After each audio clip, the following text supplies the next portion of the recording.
This morning, I'm going to share with you kind of a countercultural message this morning. And it's countercultural in this. Okay, we are better together.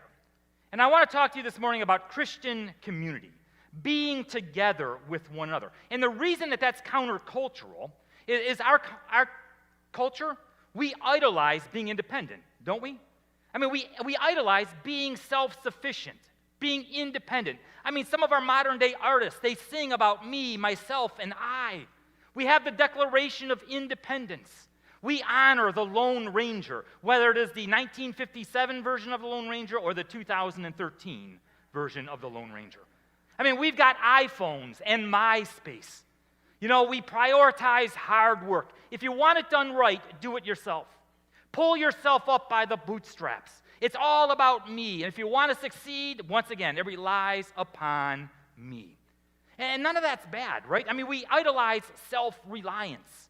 Just get her done kind of thing. I mean, after all, we are the land of the free and the home of the brave.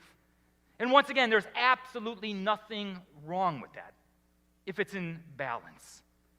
See, I don't know about you, but has anybody else kind of experienced that heaviness during the last year and a half? You know, I mean, you could be, actively working and never taking time off. I mean, you could still be interacting with people in various modes and fashions, but there just seems to be a heaviness that weighs upon people. Almost like this loneliness that sits on people's hearts. One of our members shared with me some of these stats from this last week.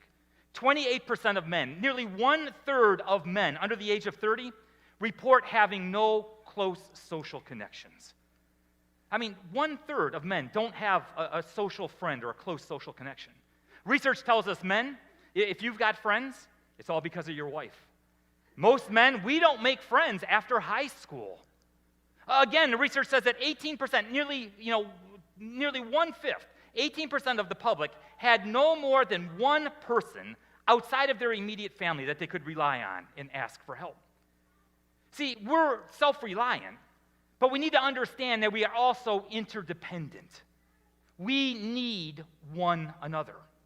And without each other, what happens is it all kind of collapses in. It all falls down. And I was trying to come up with an example of this. And this is kind of an extreme example. I mean, most of us, we can go home today and we can cook dinner, right? I mean, we're able to do that. We're able to cook dinner. But you know what? For me to get to the grocery store, I need someone to build a road. And that's something we can't do. So we need each other, and we're better together. Because when we're together, it's safer. We can be there to support each other, to encourage each other. It's actually smarter, okay, and it lightens the load off of us. But most of us, we've got this Mother Teresa syndrome. We want to go out there and we want to make a difference. We want to make a huge difference in the world, and we want to do it ourselves. Although Mother Teresa has an entire team of people behind her. I've heard it said before that a snowflake is fragile.